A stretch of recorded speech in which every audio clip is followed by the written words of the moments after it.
afternoon. You all quieted down so nicely there. I'm sorry we're late getting started. Representative Gingrey is en route, and we're going to go ahead with the event and loop back to him when he arrives. Thank you all for coming. Hopefully everyone has picked up a copy of the initial perspectives report that the HASC Rules and Missions panel has put together.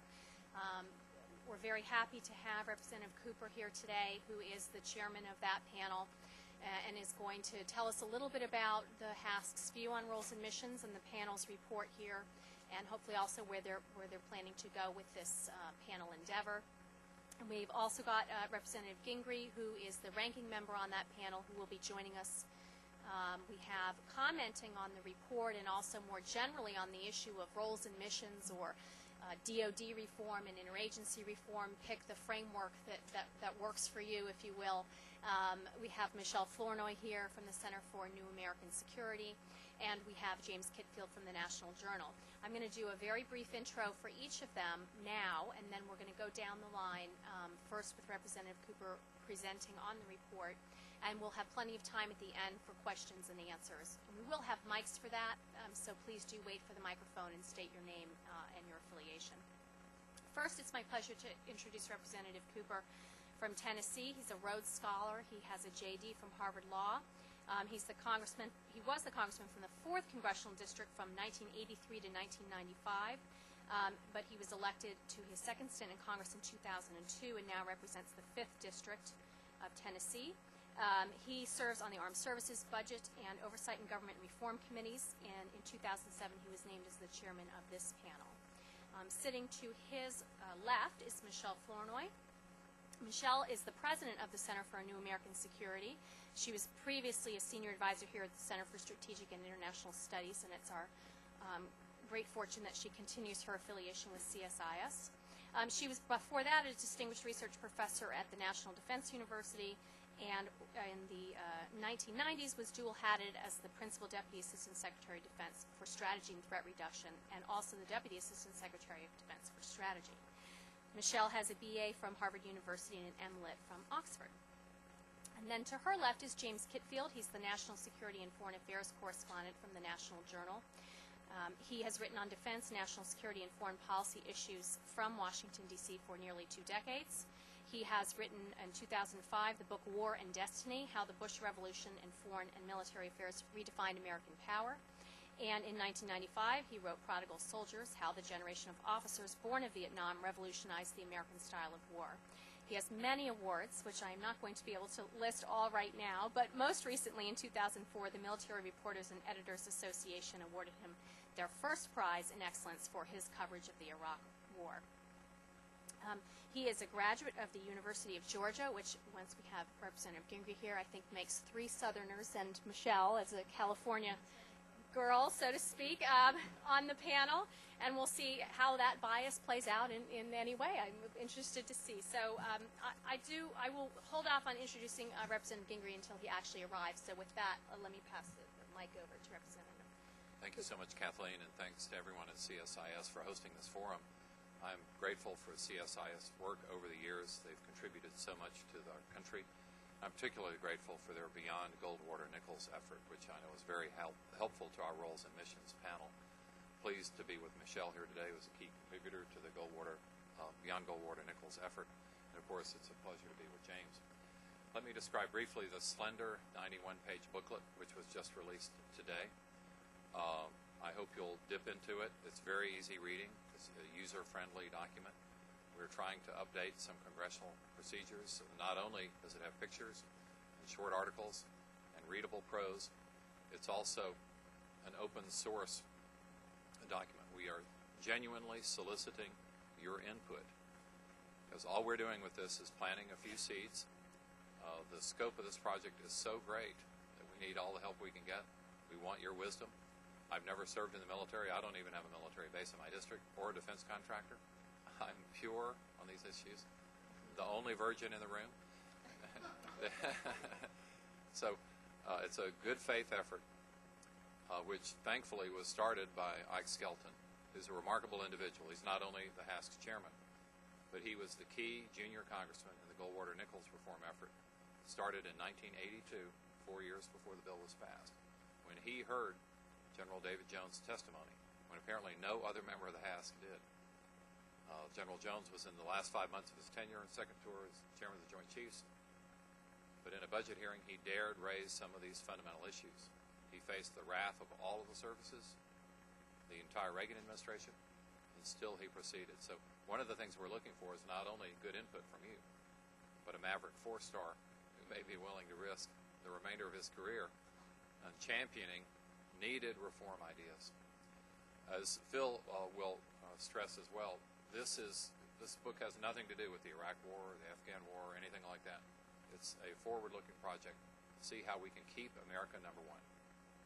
That is our complete bipartisan goal.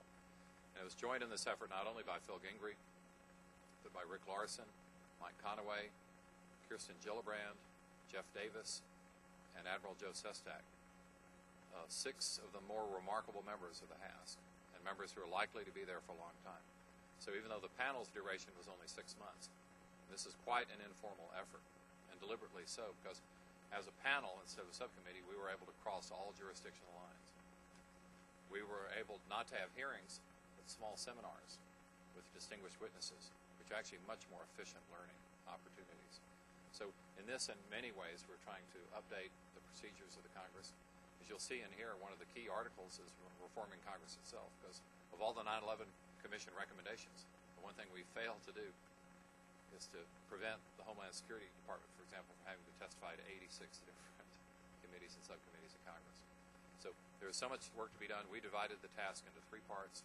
1, interagency rivalry, Pentagon, State, CIA, NSC. Second level would be Pentagon-wide questions like procurement, role of the JROC, things like that. Third level would be the traditional concept of roles and missions, which tends, unfortunately, to be toward inter-service rivalry. We hope to keep that at a minimum, or at least the bluffing and the posturing and the pettiness of some of the past disputes, because our challenge is to keep America number one, and probably on not tightened budgets, because you'll see the Democrats this year in the Democratic budget giving every penny that President Bush requested. But if we are facing recession, the times are going to be tougher. We'll all need to re-examine our priorities to make sure we're doing the right thing for our servicemen and women. Phil, come on up, man. I was just filibustering until you got here. You can do it. No, I'm not as good as I'm not as good as a senator. They're the professionals. We're amateurs. So, Phil and I worked well together on this project. Every member of the panel contributed at least 1 essay. And as you'll see, we also took some material from the public domain. And we tried to include some controversial stuff. I was uncontroversial until you got here. But articles like the famous Yingling piece, which advocates cashiering basically a couple hundred generals. Pieces on the need for a more robust cyber warfare capability. A piece in here about the role of the National Guard, which is very sensitive to most members of Congress and senators. Other pieces in here I think that you'll take particular interest in. Let me end on this note. Thus, the first rule of war is, of course, to understand the nature of the enemy. That's simple and clear. Everybody learns it, but when it comes to learning the language or the culture or the environment that our soldiers are placed in, we sometimes haven't done the job that our soldiers deserve. So we want to stress that too, and we include a number of quick pieces to help focus the attention of the average American and perhaps the average man or woman in uniform on the need to be more effective in that regard. So why don't I stop there and turn it over to my esteemed colleague, the ranking member on the panel on roles and missions, Phil Gingrey. Let me introduce Representative Gingrey. We're very happy you're able to join us today. Representative Gingrey was elected to Congress in 2002. He represents Georgia's 11th District. He serves on the Armed Services Committee, and as I said earlier, he is the ranking member on the Roles and Missions panel and is also the ranking member on the Science Subcommittee on Technology and Innovation. During his previous terms in Congress, Representative Gingrey also served on the Rules Committee and the Committee on Education and the Workforce. He has a Bachelor of Science degree from Georgia Tech, and I was noting earlier that there are 3 Southerners, 2 Georgia graduates here on the panel. And perhaps most importantly, he is a graduate of the Medical College of Georgia and has delivered more than 5,000 babies. So with that, Representative Gingrey, perhaps you can deliver the interagency. Kathleen, thank you. I really appreciate that warm introduction. Like Chairman Cooper, I very much appreciate the invitation from CSIS to come here today and discuss the recommendations of the House Armed Service Committee panel on roles and missions and the way ahead for this very important, if often controversial issue. It's obvious from the interest generated that a reexamination of the roles and missions of the military services is long past due. 1947, 1986, and here we are, 2008, as a considered reevaluation of the roles, submissions, and capabilities of the rest of the federal government. A corresponding restructuring of congressional oversight is something that Jim has talked about maybe already in his opening remarks, and I think that's very important. As Chairman Cooper stated, the Roles and Missions Panel report, it's not meant to provide answers to these difficult questions. I wish we had them today. That would be nice, but we don't. But rather to at least begin the discussion by suggesting unorthodox approaches for consideration. Under Chairman Cooper's leadership, our bipartisan panel of 7 members of Congress met with a broad range of experts in military, international, and government affairs during our 6-month charter. Now, Jim may have already mentioned the members of the Roles and Missions ad hoc panel, but we had 4 Democrats, including our chairman, and 3 Republicans, and I think every one of those members are deep thinkers and have done a lot of hard work during this 6-month period of time. As Jim said, each has contributed at least an article, if not more, to the report. And I think these are very serious-minded, not playing politics members of the House Armed Service Committee, which I'm very proud to be a part of. We learned a great deal. We heard many good ideas. There was certainly no consensus on a solution or even a consensus on what needed to be fixed. So rather than attempt to clearly define the problem, much less prescribe a solution, the panel chose to offer a range of views on options to Chairman Skelton, Ranking Member Hunter, and the public in the hopes of generating serious debate that will lead to substantive changes. So this event today is exactly the sort of discussion we had hoped to stimulate by our report. Some in the audience may wonder at our restraint in not providing specific recommendations. While members of Congress are too often eager to stipulate solutions, we do it all the time, without fully understanding the problem, our group was much more deliberate, and I'm thankful for that. We quickly realized that we were faced with a broad, government-wide, not just military, challenge of long-standing, which will require equally broad consensus in Congress and across the administration to address. So in that vein, we chose to identify gaps and issues for consideration rather than dictate solutions. We believe that to be the more responsible and productive approach, with the Department of Defense about to engage on a comprehensive roles and missions review as required by our committee in the Defense Authorization Act of 2008. That language specifically is in there. In fact, Jim and I will be meeting with the administration tomorrow from the Department of Defense to discuss exactly the way forward in regard to that report. And of course, we've got a brand new administration coming in less than a year. The panel also recognized that substantial congressional oversight changes are in order for any executive branch reform to succeed. It's clear to me that part of the difficulties experienced by the Department of Homeland Security lie in the splintered congressional oversight it receives across many different authorizing committees. How many, Jim, did you say? 85 or 86. 85. So I believe our group of 7 members is capable of crafting credible solutions to these roles and missions issues within the military service and across the government, but it isn't possible for 7 members of one committee to craft politically sustainable solutions in a 6-month effort. So we did what we thought was best to get the debate started and advance the cause. 3 things became clear. Change is needed, change will be controversial, and difficult change requires substantial political will. The The one reform I think is most needed is developing a surge capacity within the Department of State. The numbers of Foreign Service officers and USAID personnel is so limited that there's no way we can fill authorized spaces in embassies around the world, much less to go ahead and expand our efforts when we face an international challenge. There's no Foreign Service National Guard or Reserve, as an example, if you will, to move in behind the military and help reestablish municipal services and basic local and regional government in a ravaged nation.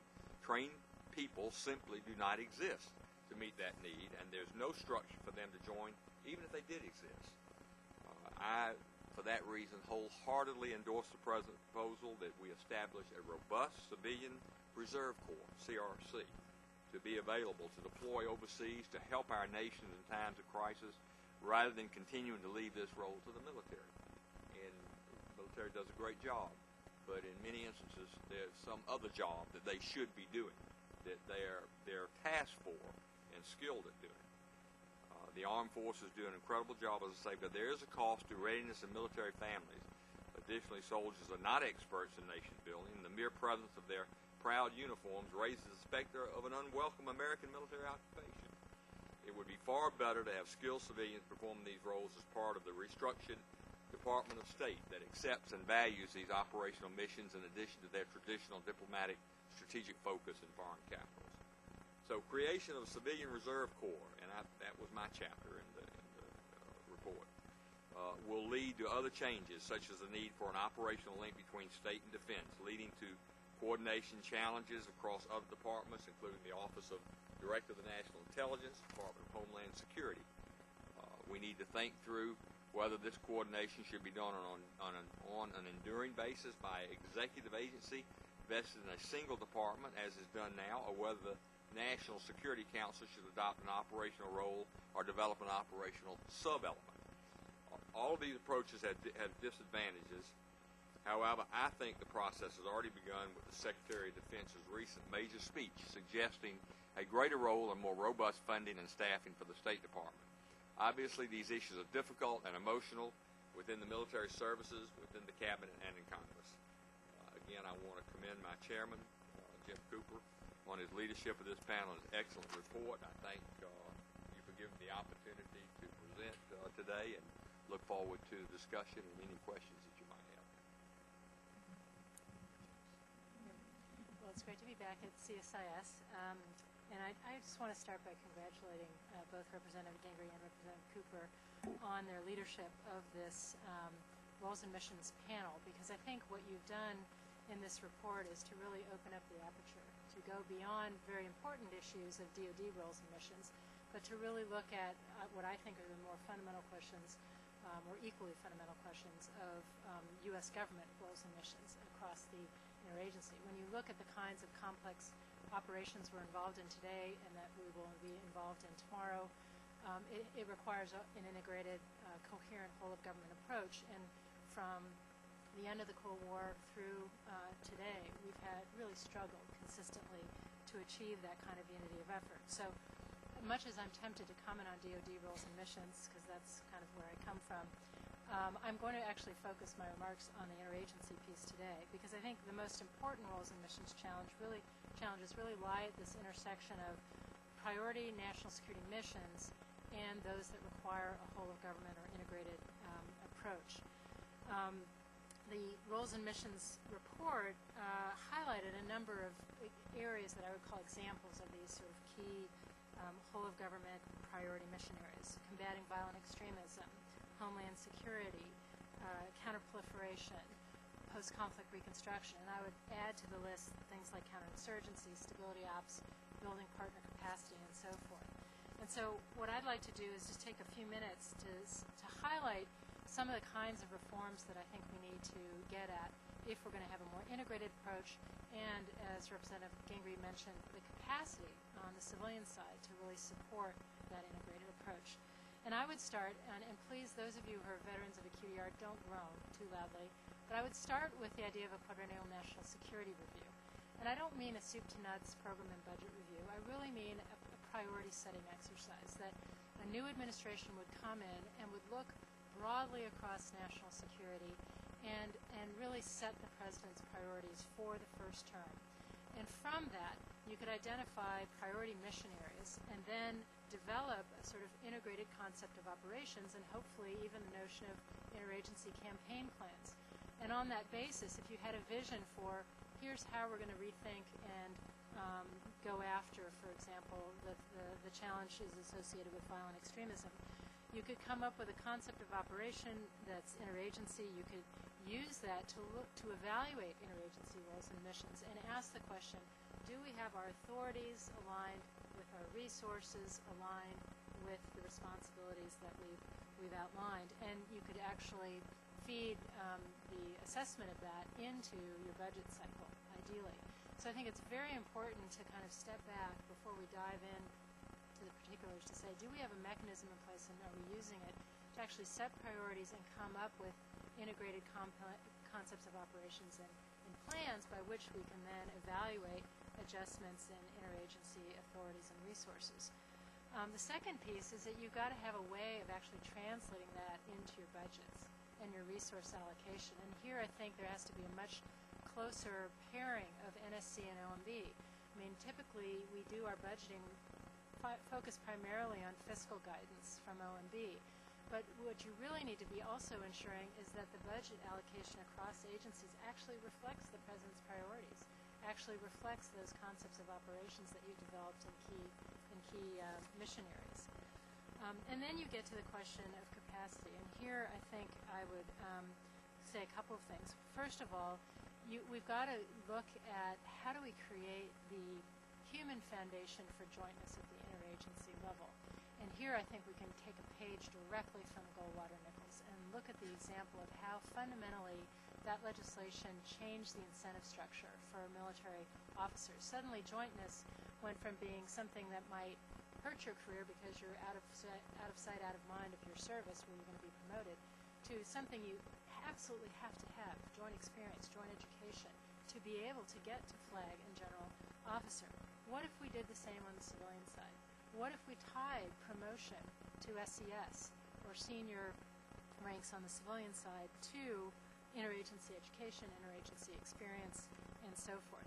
Now, to do that, you've actually got to resource the civilian side with a 5 to 10, maybe larger personnel float so that they can actually do the training and rotation without just having managers just take that out of hide. I would also endorse this idea of building capacity on the civilian side. An operational cadre, some active duty, some reserve, some additional contracting authorities. The things I would encourage you all to think about as you go forward with this work is where to put it and how to build it to be successful. I've been a big supporter of SCRS in the State Department, but I've also been very dismayed at watching the sort of institutional antibodies within the State Department bureaucracy kind of be activated and try to kill it. And so there's an open question in my mind whether you can grow an operational culture and an operational cadre and inside the mother State Department culture, which is not terribly operational in orientation, or whether eventually you will have to create a separate field operating agency that really specializes in recruiting, developing, promoting, retaining civilian operators of various stripes. But the bottom line is this is not only critical for nation building and post-conflict type of situations, but also on the prevention side. If we're going to have a more proactive focus on preventing conflict, shaping the environment, building capacity of others to secure their own areas, we've got to be able to build up some civilian capacity to do that. In the interest of time, let me just start to sum up. I also wanted to applaud you for highlighting the importance of reforming the Congressional committee structure. I think you are the first congressional actors ever to have taken the risk of sticking your necks out to say that. That was something that we tried to support with Clark Murdoch in our original BGN work, and I think that was the only recommendation that was met with deafening silence on the Hill. But I think it's absolutely essential. If you actually achieve significant integration on the executive side, and then when you go to resource and support it, you chop it up into little pieces and run it through a stovepipe committee structure, you've really not made as much progress as we would hope. one of the things that I found very interesting in the report is the conditions you laid out for reform based on history. You said we need, first of all, a string of failures that, some demonstrable illustrations that we have a real problem and it's costing us. You said a 4-star general who can break ranks and lead change. I would say on the interagency level, you actually need a president and or a cabinet secretary who's really going to make this their contribution, their legacy issue. And you said you need at least, you need to be able to overcome the opposition of the uniformed services. I would say now, if you're going interagency, also entrenched agencies and bureaucracies on the civilian side. And finally, you need the Congress that votes in favor of the reform. And here, I think, it's important to recognize, the timing. We're in a presidential election period. Not the most conducive time for a dispassionate discussion of lessons learned from everything from Somalia to Iraq. So I think you are very right in your approach that now is the time to kind of build the intellectual capital, really hone our understanding of the problems, develop options for solution, assess those, and sort of be ready for reform once we get into a calmer political period where you could have that more dispassionate bipartisan debate. It is my great hope that the next administration will actually take this on as a critical issue, because we as a country cannot afford the costs in lives and treasure not to be able to operate more effectively and with more unity of effort as a whole government. So let me stop there. Well, thank you for having me. I'd like to extend also my congratulations to both congressmen for really asking a lot of the right questions and putting this on the table in a way I think that it's going to be hard to ignore, if not during this election, then shortly after a new administration takes office next year. I also was struck by those conditions that were laid out for, what allowed, the Goldwater-Nichols reforms to basically take place. As you said, the string of failures, a defection by a senior military officer, opposition of the services overcome. Congress kind of gets its mojo back in terms of really pushing for reform, and the administration that eventually finally relents to reform. And I actually think, I covered Goldwater-Nichols was one of the first stories I covered when I came to Washington, and took up the sort of defense reporting mantle. And those things are all true, and I sense the same sort of zeitgeist right now in the air as I sensed back then. And I think it's worth going briefly to look at Goldwater-Nichols to see what it accomplished, because it really accomplished most of, I think, probably went beyond in its accomplishments what many people thought that it would achieve. And the string of failures are probably familiar to all of us. Desert One, we saw in great highlight this propensity for the administration, the Pentagon, for when you would have an operation that required sort of a joint operation, to sort of throw ad hoc groups together that had not trained together, that didn't understand each other's cultures and had not a lot of trust in each other, and asked them to do very complex missions. In this case, you had Marine pilots flying Marine helicopters off Navy ships, transporting Army Special Forces to a desert site, Desert One, where they rendezvoused with Air Force C-130s and a desert site command that was led by an Air Force colonel. And what ensued was a disaster. Servicemen killed. Mission was a high-profile failure. Then you flash forward to Beirut, where you had really a sort of convoluted chain of command that was very slow in realizing that the original mission, which was peacekeeping, had changed on the ground, and those Marines had been perceived by one side as having taken sides in that conflict, and again, disaster leading to the deaths of 241 Marines and a suicide bombing by Hezbollah. And then you flash very quickly to Grenada, and it's the same story once again. We had a very quick crisis operation. We asked all the services to take part. They were totally incapable of working with each other. Schwarzkopf in his book has a famous scene where he wants to rescue the students because they just found out they were at a different location than anticipated. The Marine Corps pilots would not fly them from the flat tops to the shore. Almost got in a fist fight. There was a misapplication of special forces by conventional commanders. It was really just another big snafu, and everyone realized it as such. And in a very easily could have led to disaster. We almost bombed the barracks where the students were actually being held. A lot of people don't know that. So there was a string of military disasters, and so what happened? You had two generals, and I talked to both of them in writing Prodigal Soldiers about this, why they decided to come out, and it was very unusual for an active four-star general to come out against the system which he was taking. He was a key node in that system, and both of them pointed to Desert One. They were in the tank together. Back then, they were the chiefs were really the commanders in charge of the operation. They were radioing back for orders from to the tank all the way. It didn't the one thing Goldwater Nichols did was to give the commander-in-chiefs in the field a lot more authority for running operations. But Jones and Myers were both pretty horrified by what happened in the tank that night. And then they had two congressmen in Goldwater's and in Nichols who were willing to buck the system. It was very nice that Goldwater's was a Republican and had a Republican administration, because that was cover that a lot of people needed to suggest for really needed reform. And I would say that something else we had then that you might think about was on both the SASC and the HASC staffs, you had two people who just happened to be very knowledgeable on minutia of military reform, in Jim Locker and Archie Barrett.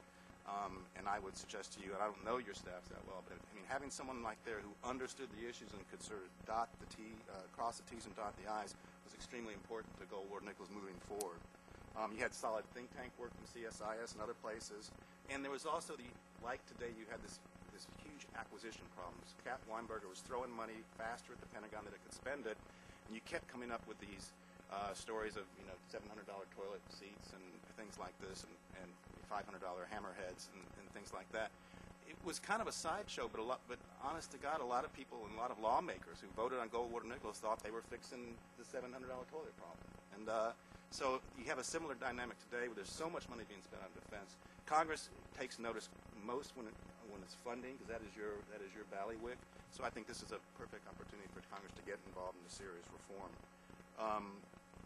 It's as someone who took part in the recent failures, and we've got Afghanistan, which was I just returned from recently, and you can see that is sort of strategically stalemated, as General Jones has said.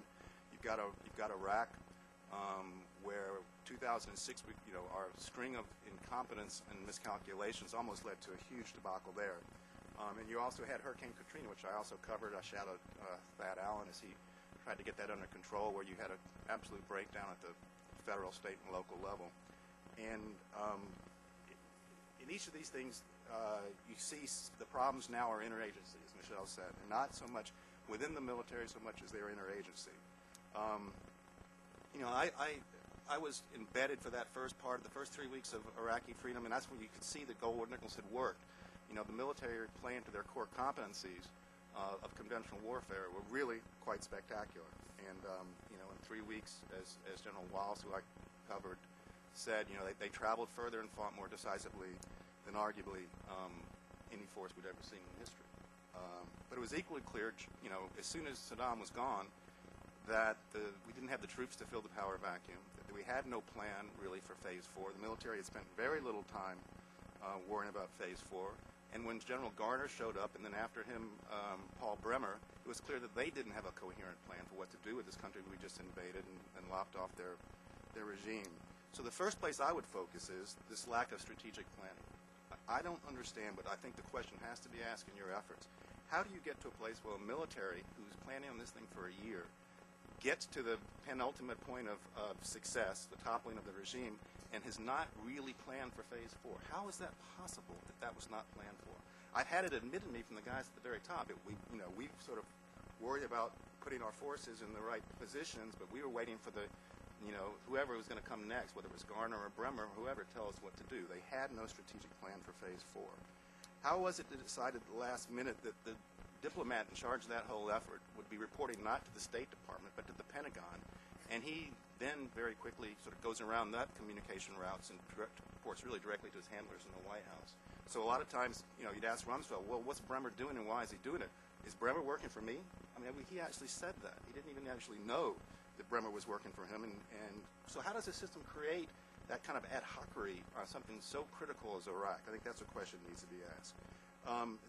Despite the lack of sufficient troops, how does the first decision that guy makes be, we're going to abolish the Iraqi army? The military commanders were absolutely against that. How does he make that decision and no one could understand exactly where that decision is coming from. Where is the strategic planning where that idea was vetted and thought through to all its logical conclusions? Once you make that decision, how is it possible that for 2 to 3 years, the corollary decision is made, okay, if we're going to abolish the Iraqi army, we've got to stand up a new Iraqi army. No one ever decided to do that. They just sort of did that said the army should do it and take that out of hide and sort of build up a national guard. Absolute strategic dereliction of duty. How has the system allowed that to happen? I'd like that question answered. I suspect what you'll come back to is some sort of needed reform of the National Security Council. It's the only agency that is responsible for ringing coherent strategic planning, and someone has to be in charge of execution of that planning over a multi-agency basis. It's not being done now, and if it doesn't get done, you can have all the other reforms that are more grassroots, but they won't work. As has already been stated here, a lot of what is involved in this is really a change for the need for post-conflict nation building. The Bush administration didn't want to didn't like the idea of nation building, so sort of ignored the logical conclusion of their strategy of regime change, which is you're going to need to sort of rebuild these societies if you want democracies, if you want stable societies that are not going to become sanctuaries. That is, to me, the strategic change in all of this. We need this capability, and it doesn't exist today. I reported from right after the war ended in Baghdad that those guys were the mayors of Baghdad, and we would go and ask them. The general I was with would ask him, so how are things going? And he said, well, sir, what I need most right now is to know how to turn on, lights for a city of 7 million people, and nothing in my training has ever taught me how to do that. And that's been sort of a metaphor for our whole position in Iraq. We're asking the military to do things it's not been trained to do. They're adjusting very well on the fly, but as the congressman also said, there are things that the military shouldn't do and that don't reside anyplace else in the government, and that has to be fixed. Because this is the world we're going to be looking at. The idea of failed states and failing states becoming sanctuaries, that dynamic is not going away. The report mentions I'll start to wind up, some models that I absolutely agree with. The Civil Reserve Corps makes absolutely great sense, building on the lessons of the Provincial Reconstruction Teams. We need to look at joint entities that are very good at fusing the capabilities of multi-agencies. The report mentions that AFRICOM as being a good example of sort of at least the concept. The Counterterrorism Center. I would add the joint interagency task forces that are set up to fight the drug war. I've visited those. They do a very good job of fusing the capabilities of different agencies. There is a tension between now counterinsurgency and stability operations and conventional operations that any roles and missions study is going to bring to the fore, and it's going to be bloody. I think that it probably is a discussion that has to be had, but it kind of pits the Navy and the Air Force against the Army, the Marine Corps, and Special Forces. But it's a debate that needs to be had. I share the comment made by Mr. Hamry that if this is handled badly, it'll unleash forces of competition between the services. It'll be negative, and you have to be very careful about trying to avoid that. I also think that it's not primarily about military acquisition. I don't know why acquisition is so resistant to reform, but it is. I'm not sure that's the primary thing, but if it's a $700 toilet seat that gets us the momentum to address this, I think it's a good thing. Finally, on whether the time is right, we have the strategic military missteps. You can find plenty of generals right now who are willing to break ranks to the status quo. If you just read the speech from General Sanchez about what Iraq looked like to him, it was a cry for reform. A lot of the generals who came out against Secretary Rumsfeld, and Zini comes to mind, have been very outspoken about the need to reform in this way. Gates' comment, as has been mentioned, for more money for the State Department is almost a cry for some kind of reform in its own self. And I think the service, this Yingling piece in here points to a dynamic that's not well understood, but a lot of colonels, brigadier generals, lieutenant colonels are coming back from Iraq and Afghanistan. They are agents of change. And there are agents of change in people like Petraeus and others.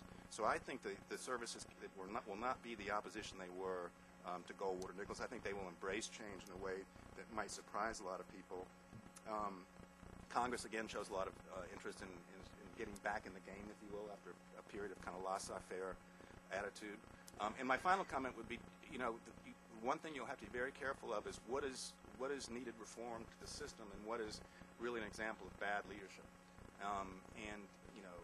Every once in a while I have a little thought process I go to in my editors, and I say, wonder if we'd had all along Powell at State Gates at Defense, a Scowcroft at National Security Council. Would this have looked a lot different? I think it might have. And figuring out what are just bad judgments and what are really institutional problems is going to be a key challenge for you.